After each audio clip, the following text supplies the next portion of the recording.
मित्रों नमस्कार। आज मेरे वीडियो का विषय है Bombay workers and peasants party की स्थापना 1927। इसके पहले मैंने Bengal peasant and workers party के ऊपर एक वीडियो बनाया था और उस वीडियो के बनाते समय भी उसके पहले फ्रीडम मूवमेंट में किसान और मजदूरों के भूमिका जो है उसके ऊपर बातचीत हमने की थी। उसी क्रम में ये मेरा तीसरा वीडियो है जिसमें किस तरह से, जैसा मैंने बताया था कि ये ऐसी पार्टी है जिसका गठन रीजनल लेवल पर होता है, या हम कहें कि वो फ्रॉम मतलब लोकल से वो ऊपर की ओर गए हैं। जैसे ज़्यादातर पार्टियाँ ऊपर से बन के वो अपनी प्रांतीय और दूसरी शाखाएं बनाते हैं, किंतु ये ऐसी पार्टियां हैं जो प्रादेशिक स्तर पर उभरी और बाद में इन्होंने ऑल इंडिया ऑर्गेनाइजेशन का गठन किया, जिसे all India workers and peasants party के नाम से हम जानते हैं। और ये सारी जो गतिविधि हुई वो कांग्रेस के अंतर्गत हुई। कारण ये था कि जो किसान मजदूर राजनीति को के समर्थक थे वे समझ रहे थे कि वो इंडिपेंडेंटली किसान मजदूर राजनीति को आगे नहीं बढ़ा पाएंगे। इसलिए कांग्रेस जो एक आज़ादी की लड़ाई का मंच बन चुका है उसमें ही शामिल, उसी में किसान मजदूरों को जितना स्पेस मिल सके वो स्पेस क्रिएट किया जाए, और उस पार्टी के साथ जुड़ जाने से ये होगा कि जो आधार है वो काफ़ी विस्तृत हो जाएगा। जो मैं बात कर रहा था कि ये बॉम्बे मजदूर और किसान पार्टी जो बनी है, जिसको मराठी में कामगार खेतकार पार्टी के नाम से जाना जाता था, और इसकी स्थापना 1927 में हुई। जो मैं फिर के इस बात को दोहराता हूँ कि इसकी स्थापना कोई स्वतंत्र संगठन के रूप में नहीं बल्कि कांग्रेस के अंतर्गत ही हुई। तो इसकी जो पृष्ठभूमि है वो उल्लेखनीय है कि जब असहयोग आंदोलन के पश्चात कांग्रेस ने लंबे समय तक कोई जन आंदोलन नहीं छेड़ा, तो उस समय सबसे अधिक जो बेचैनी थी वो किसान मजदूर निम्न मध्यम वर्ग इन तबकों के बीच में थी, क्योंकि युद्ध के कारण हुई क्षति का आर्थिक दुष्परिणाम या दुष्प्रभाव जो देखें तो इन वर्गों के ऊपर सबसे ज़्यादा था। तो उन्होंने अपने आप को संगठित करना शुरू किया, और इस मामले में बॉम्बे, जहाँ तक किसान मजदूर राजनीति का प्रश्न है, यह वैसे देखा जाए तो बंगाल से पहले भी यहाँ शुरुआत हमको दिखाई देती है, जिसका मैंने पहले वीडियो में उल्लेख किया था। अब मैं उसको नहीं दोहराऊंगा। जो राष्ट्रीय कांग्रेस थी उसी के अंतर्गत 1925 में जो प्रांतीय कांग्रेस थी, बॉम्बे प्रांत की या बॉम्बे प्रोविंस की हम कहें, वहाँ पहले से ही एक वर्कर्स, एक लेबर पार्टी अस्तित्व में आई 1925 में। विद इन दी कांग्रेस के अंतर्गत या एक लेबर ग्रुप के रूप में कांग्रेस के अंतर्गत कांग्रेस लेबर पार्टी भी चल रही थी, जो 1925 में बनी, और उसी का नाम बदल करके फरवरी 1927 में जो कांग्रेस लेबर पार्टी थी उसी की बैठक में इसका नाम बदल करके वर्कर्स एंड पीजेंट्स पार्टी कर दिया। क्योंकि अब तक जो इसका नाम था लेबर पार्टी, वो केवल जो इंडस्ट्रियल वर्कर है, जो मजदूर है, उसको ही सिग्निफाई करती थी। अदरवाइज तो यहाँ जहाँ लेबर का प्रश्न है, ये बात असल में कमेरे वर्ग से है। जो कमेरा वर्ग है या कहें जो मेहनतकश है, मेहनतकश से इसका अर्थ था, किंतु किसान और मजदूर उस मेहनतकश के दो प्रमुख कंपोनेंट होने के कारण ऐसा लगता था कि जैसे कांग्रेस लेबर पार्टी जो 1925 में स्थापित हुई बॉम्बे प्रांतीय कांग्रेस के अंतर्गत, कि भाई ये कोई लेबर पार्टी है, जबकि लेबर और पीजेंट्स दोनों को उसमें के ही मुद्दों को वो उठा रही थी। तो इसी को फरवरी 1927 में जो कांग्रेस लेबर पार्टी थी उसका नाम बदल करके Congress workers and peasants party इसका नाम रख दिया गया विद इन दी कांग्रेस। और इसके जो पहले अध्यक्ष बने वो बने थे D.R. ठेंगड़ी, जिनका पूरा नाम था ढूंढीराज ठेंगड़ी, और S.S. मिराजकर जो है सचिव बने, और S.S. झाबवाला और S.B. घाटे इसके कार्यकारिणी सदस्य रहे। और जो Bombay workers and peasants party बनी, इस पीजेंट्स पार्टी ने मराठी भाषा में एक साप्ताहिक पत्र का निकालना शुरू किया। इस पत्रिका का नाम रखा क्रांति। क्रांति से मतलब परिवर्तन से इनका था, क्योंकि जैसे आपने देखा जब बंगाल में पीजेंट्स एंड वर्कर पार्टी बनी तो उन्होंने सबसे पहले लांगल के नाम से एक जर्नल निकाला था, लेकिन लांगल जिसमें जो कोई हल हल हल उसका अर्थ है हल, तो हल जो है केवल किसान को ही जो है के ही बात करता था, तो उसको बदल करके उन्होंने गणवाणी कर दिया था, वो बंगाली में उन्होंने निकाले। इस तरह से आप देखिए किस तरह से क्षेत्रीय स्तर पर क्षेत्रीय भाषा में, क्योंकि जब आप स्थानीय मेहनत कश लोगों को संगठित कर रहे हैं, किसान और मजदूर को संगठित कर रहे हैं, तो निश्चित तौर पर स्थानीय भाषा उनके लिए बहुत महत्वपूर्ण होगी। तो उसी की क्रम में इन्होंने क्रांति के नाम से एक साप्ताहिक पत्र मराठी में निकाला। पार्टी ने जो बैठक हुई है उनकी 1927 में, जिसमें इसका नाम peasants and workers party, workers and peasants party रखा गया, क्योंकि दोनों में थोड़ा सा डिफरेंस है। जो बंगाल की जो स्थापित हुई थी वो पीजेंट एंड वर्कर्स पार्टी थी, और जो बॉम्बे में स्थापित हुई है इसका नाम वर्कर्स एंड पीजेंट्स पार्टी है। वर्कर्स इसमें पहले हैं, पीजेंट्स बाद में है। और इसका जो साप्ताहिक पत्र है वो है क्रांति। तो जो पार्टी की जो पहली कांग्रेस कॉन्फ्रेंस हुई उसमें उन्होंने स्पष्ट तौर पे कहा कि पार्टी कांग्रेस और गैर कांग्रेस पार्टी जो मजदूर, किसान और निम्न मध्यम वर्गों के मामले में रुचि ले, उनके साथ हम सहयोग करेंगे।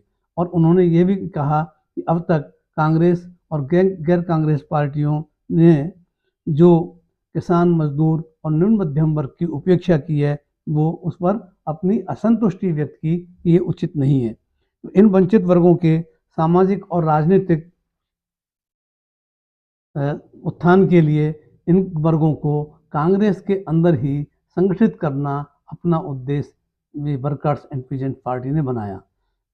वर्कर्स एंड पीजेंट पार्टी ने पूर्ण स्वराज पर जोर दिया और राष्ट्रीय आज़ादी प्राप्त करने का उन्होंने अपना उद्देश्य बताया, क्योंकि उन्होंने ये कहा कि जब तक हम जो है आज़ादी प्राप्त नहीं करेंगे तब तक किसान, मजदूर और निम्न मध्यम वर्ग को न्याय नहीं मिल सकता और उन्हें आगे विकास के अवसर नहीं मिल सकते। तो इसलिए उन्होंने ये भी साथ में कहा कि आज़ादी के लिए जो भी संगठन सक्रिय होंगे उनके साथ हम सहयोग करेंगे और हम आज़ादी की लड़ाई हमारा प्रमुख रहेगा। तो आप ये देखिए, जहाँ किसान और मजदूरों का मुख्य मुद्दा आर्थिक मुद्दे होते थे, किंतु इन्होंने शुरुआत भी राजनीतिक मुद्दे से की कि हम राजनीति मतलब पॉलिटिकल इंडिपेंडेंस के लिए, राजनीतिक आज़ादी के लिए संघर्ष करेंगे। और उन्होंने ये बताया कि हमारा उद्देश्य ऐसा स्वराज प्राप्त करना होगा जिसमें उत्पादन, वितरण और विनिमय के साधनों पर सार्वजनिक प्रणाली के अंतर्गत सामाजिक नियंत्रण हो, मतलब सोशल कंट्रोल होना चाहिए। प्रोडक्शन, डिस्ट्रीब्यूशन और जो जितना इसका विनिमय है, जिसका व्यापार है, ये सब जो है सामाजिक नियंत्रण के अंतर्गत, मतलब इसका जो उद्देश्य होगा स्वराज में, इन आर्थिक क्रियाओं का देश समाज की आवश्यकताओं को ध्यान में रखकर होगा, ना कि किसी प्रॉफिट लाभ कमाने के लिए। और पार्टी ने इसी बैठक में एक मांग पत्र भी तैयार किया, जिस मांग पत्र में 3 तरह की मांगें थीं: राजनीतिक मांगें, आर्थिक मांगें और सामाजिक मांगें। तो जो राजनीतिक मांगें थीं उनमें सबसे पहले प्रमुख तौर पर उन्होंने कहा कि सभी युवाओं को मताधिकार मिलना चाहिए बिना किसी आर्थिक मापदंड के। और दूसरी बात थी कि उत्तरदायी सरकार की स्थापना की जाए, सांप्रदायिकता को राजनीति से समाप्त किया जाए, अभिव्यक्ति की आज़ादी, समाचार पत्रों की आज़ादी, संगठन बनाने का अधिकार, ट्रेड यूनियन पर सभी पाबंदियां हटाने की मांग, ये शामिल की। तो राजनीतिक मांगों में उन्होंने प्रमुख तौर पर जो एक डेमोक्रेटिक और सॉर्ट ऑफ, मतलब सोशलिस्ट तो नहीं कहेंगे, लेकिन डेमोक्रेटिक और जिसमें फुल डेमोक्रेसी हो, जिसमें राइट टू एक्सप्रेशन, जिसमें समाचार पत्र निकालना, संगठन बनाना, अपनी बात कहना, व्यक्ति की आज़ादी, इन सब बातों को इसमें समाहित किया गया। आर्थिक जो मांगें थी भी ज़्यादा विस्तृत थी वैसे, लेकिन इन्होंने पहले स्थान पर राजनीतिक मांगों को रखा। दूसरे में आर्थिक मांगें जो ली, उसमें पहला तो ये था कि अप्रत्यक्ष करों को समाप्त किया जाए। इसके अलावा जो आयकर है वो 250 रुपये, उस समय वैल्यू के हिसाब से है कि 250 रुपये से ऊपर की आय पर ही आयकर लगे। उत्पादन, वितरण, विनिमय, ये सामाजिक नियंत्रण कायम हो। सहकारी बैंकों की स्थापना की जाए और किसानों को 7% ब्याज दर पर ऋण उपलब्ध कराने का जो है व्यवस्था हो। साथ ही कानून द्वारा जो मजदूर हैं उनको 8 घंटे का काम और 6 दिन का सप्ताह किया जाए। और न्यूनतम मजदूरी जो है वो जो है उसका एक लीगल प्रोविज़न हो, मतलब उसका कानूनी अधिकार हो कि एक आदमी को लिविंग के लिए मिनिमम वेज कितना चाहिए तो वो कानून द्वारा निर्धारित किया जाए। मालिक के हाथ में नहीं रहे कि वो बार्गेन करके कुछ भी औने पौने दामों में उसकी मजदूरी खरीद ले। इसी के अलावा बीमारी, ये केवल मजदूरों की नहीं, किसानों के बारे में कहते हैं, बीमारी, बेरोजगारी, वृद्धावस्था आदि के लिए बीमा स्कीम लागू की जाए और मजदूरों को मुआवजे का प्रावधान किया जाए। अगर काम के दौरान उनको कोई क्षति होती है तो उसका मुआवजा दिया जाए। कारखानों में सुरक्षा के आधुनिकतम उपाय, अच्छे उपाय किए जाएं ताकि किसी दुर्घटना के होने पर मजदूरों को शारीरिक क्षति ना हो, उनका जीवन ही न चला जाए। साप्ताहिक मजदूरी का भुगतान शामिल करने की बात भी कही गई, क्योंकि मजदूर की हालत इतनी आर्थिक दृष्टि से इतना कमज़ोर थी कि वो अगर उसको वीकली पेमेंट न मिले तो वो कर्जदार हो जाता था, क्योंकि वो अपना खर्चा चलाने के लिए फिर जो सूदखोर हैं, जो सक्रिय हो जाते थे मजदूर बस्तियों में। और कई मजदूरों में से भी होते थे ऐसे लोग जो मजदूर अपने मजदूर भाइयों की मजबूरी का फ़ायदा उठा करके और मनी लैंडिंग का काम करने लगते थे। तो उसका कारण ये होता था उनके हाथ में पैसा नहीं रहता था, तो इसलिए उनकी ये मांग आई कि साप्ताहिक भुगतान किया जाए।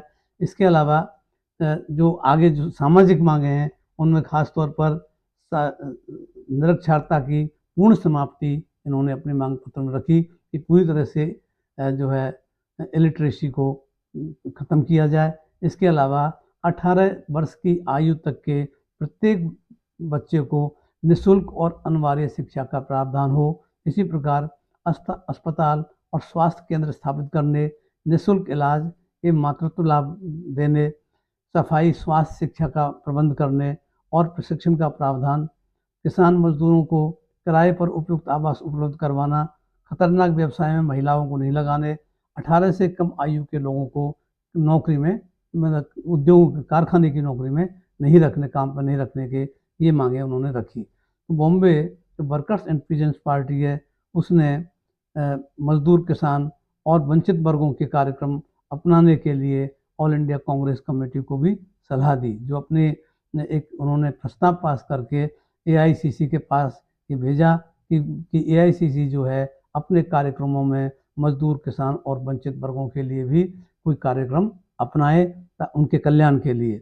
तो दिसंबर 1927 में, ये मैं बात कर रहा हूँ फरवरी 1927 में Bombay workers and peasants party की स्थापना हुई और इस पार्टी ने इतनी तेज़ी से आगे अपने कार्यक्रम बढ़ाए कि दिसंबर 1927 में जब ऑल इंडिया कांग्रेस कमेटी का अधिवेशन मद्रास में हुआ तो बॉम्बे वर्कर्स और पीजेंट्स पार्टी ने अपना जो घोषणा पत्र भी तैयार किया और वो घोषणा पत्र ऑल इंडिया कमेटी को प्रस्तुत किया, जिसमें किसान और मजदूर, किसान और निम्न मध्यम वर्गों के जो आर्थिक मुद्दे थे उनको, और साथ ही साथ उनके जो नागरिक अधिकार, तो हम क्या कहें, क्योंकि उस समय तक जो स्थिति है, जो उनके जन्मजात जो राजनीतिक अधिकार हैं उनकी बात भी उन्होंने की।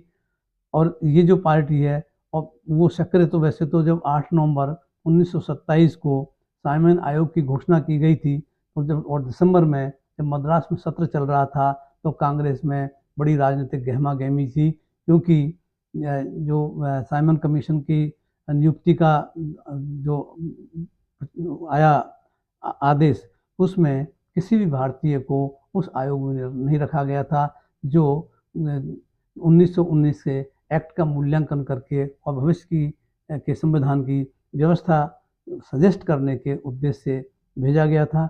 दूसरी बात, 10 साल बाद मूल्यांकन होना था, किंतु 29 की जगह 27 में इनको भेज दिया गया और किसी भारतीय को ना रखने के कारण ये संदेह हुआ कि ये भारतीयों के साथ क्या नया करेंगे। तो ऐसी स्थिति में गहमा गहमी तो मद्रास सेशन में भी काफ़ी थी, और मद्रास सेशन में भी इस बात की पुरजोर मांग उठी कि इस पूर्ण स्वराज के जो उद्देश्य वो है, अपना ऑब्जेक्ट, उसको अपनाया जाए और पूर्ण स्वतंत्रता के लिए संघर्ष किया जाए। किंतु 1927 में पूर्ण स्वराज का निर्णय तो नहीं हो सका, वही डोमिनियन स्टेटस जो चला आ रहा था लंबे समय से, वही मांग थी। किंतु ये था कि उससे ये लगा कि यदि अंग्रेजों के भरोसे छोड़ दिया गया तो जिन संवैधानिक अधिकारों की, जिससे हम जो एक तरह से ऑटोनॉमी की बात कर रहे हैं कि विद अंडर दी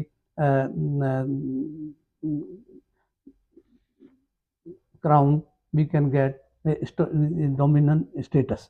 लेकिन जो Bombay workers and peasants party है, उसने साइमन कमीशन के बहिष्कार में बहुत महत्वपूर्ण भूमिका निभाई और उन्होंने ये तैयारी शुरू कर दी कि जब कमीशन बॉम्बे पहुंचेगा तो उसको किस तरह से उसका विरोध किया जाए। और हुआ भी कुछ ऐसा कि साइमन कमीशन सबसे पहले बॉम्बे में पहुंचा 3 फरवरी 1928 को, और साइमन आयोग के पहुंचने पर Bombay workers and peasant party ने उसके विरुद्ध विशाल प्रदर्शन किया था। कांग्रेस कमेटी के साथ मिलकर ही ये सारे कार्यक्रम थे, किंतु इसमें अग्रणी भूमिका वर्कर्स और पीजेंट्स पार्टी निभा रही थी, क्यों उनके पास मास फॉलोइंग थी। इस समय तक बॉम्बे एक बहुत बड़ा औद्योगिक केंद्र बन चुका था, कपड़ा उद्योग तो वहाँ का प्रसिद्ध था ही, साथ ही साथ जो और जो बहुत आगे तो नहीं बढ़े थे, लेकिन रेलवे का काफ़ी काम यहाँ पे था, बड़ा शहर होने के कारण म्यूनसिपलिटी वर्कर्स का भी यहाँ काफ़ी काम था। तो इन सब में ये Bombay workers and peasants party का प्रभाव था। तो जो मास पार्टिसिपेशन साइमन आयोग के खिलाफ शुरू हुआ, वो इन मजदूरों की शक्ति पर ही हुआ। और 3 फरवरी 1928 को वर्कर्स और पीजेंट्स पार्टी के आह्वान पर मजदूरों ने एक दिन की राजनीतिक हड़ताल की, जो भारत की आज़ादी की लड़ाई में भी और मजदूरों के आंदोलन के इतिहास की एक महत्वपूर्ण घटना थी कि जो उन्होंने कोई वेजेज नहीं मांगे या कोई अपनी सुविधा सहूलियतों के लिए नहीं, बल्कि राजनीतिक हड़ताल इसका नाम दिया। और उन्होंने कहा कि ये जो साइमन कमीशन है वापस जाओ, इसको काले झंडे दिखाए गए।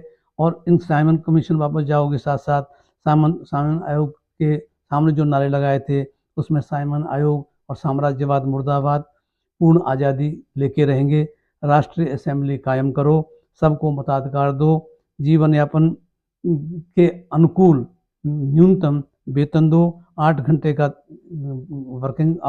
वर्किंग डे होना चाहिए, और किसानों को ज़मीन का स्वामित्व प्रदान करो। तो ये सारी मांगें 3 फरवरी 1928 को वर्कर्स एंड पीजेंट्स पार्टी के जो हड़ताल हुई, तो हम ये कहें कि बॉम्बे में साइमन कमीशन का जो स्वागत है वो हड़ताल के द्वारा अग्रिम आगे बढ़ करके वर्कर्स एंड पीजेंट्स पार्टी के द्वारा किया गया।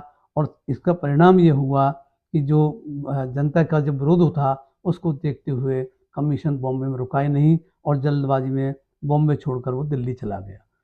यहाँ ये कोशिश जरूर की गई कि साइमन कमीशन के सदस्य जब निकलें तो उनको सड़क के किनारे पर लोग खड़े रहें, तो उसके लिए दूर दूर से लॉरियों में भर भर के लोगों को लाया गया था वहाँ खड़ा करने के लिए, क्योंकि बॉम्बे की स्थानीय जनता इस कार्य के लिए तैयार नहीं थी, क्योंकि बॉम्बे वर्कर्स और पीजेंट्स पार्टी एक ऐसी रेडिकल पार्टी के रूप में उभरी थी और उसने साइमन कमीशन के सदस्य से इफेक्टिव जो विरोध किया, उससे ये लग गया कि अधिक समय तक अब ये जो है यहाँ बात लोगों के साथ कोई डायलॉग नहीं हो पाएगा, क्योंकि जो कमीशन है वो तो सोच रहा था विभिन्न जगहों से फीडबैक लिया जाए या उनके सलाह ली जाए, उनको स्टेक होल्डर मानते हुए, तो वो करना संभव ही नहीं था। तो मजदूरों ने साइमन कमीशन को किसी भी तरह से बॉम्बे में काम करना मुश्किल कर दिया। ऐसी स्थिति में वो छोड़ करके भागे। इसके बाद हम देखते हैं कि 12 फरवरी 1928 को एक वैकल्पिक संविधान बनाने के लिए, जैसे हम ऑल पार्टी कांग्रेस कॉन्फ्रेंस हुई, वो जो सर्वदलीय बैठक दिल्ली में, उसको में स्वराज संविधान नाम दिया गया था, स्वराज संविधान बनाने का निर्णय करने का था।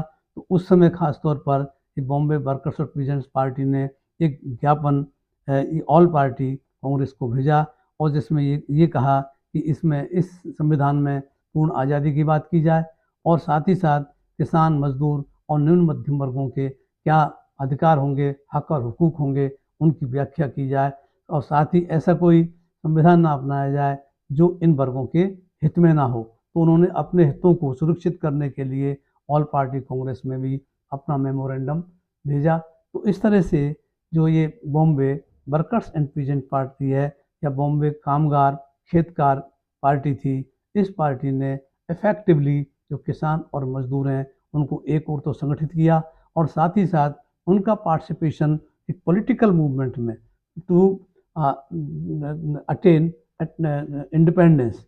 तो ये एक सबसे बड़ी बात थी कि आर्थिक हितों के साथ साथ किसान और मजदूर और निम्न मध्यम वर्ग के जो राजनीतिक अधिकार हैं उनकी बात की गई। और इस जो पार्टी की एक्टिविटीज़ हैं वो निश्चित तौर पर उनसे कांग्रेस का सामाजिक आधार विस्तृत हुआ। और और आगे किसान मजदूर की राजनीति राष्ट्रीय आंदोलन का या हम कहें स्वतंत्रता आंदोलन का एक एक अभिन्न अंग बनी। धन्यवाद, नमस्कार।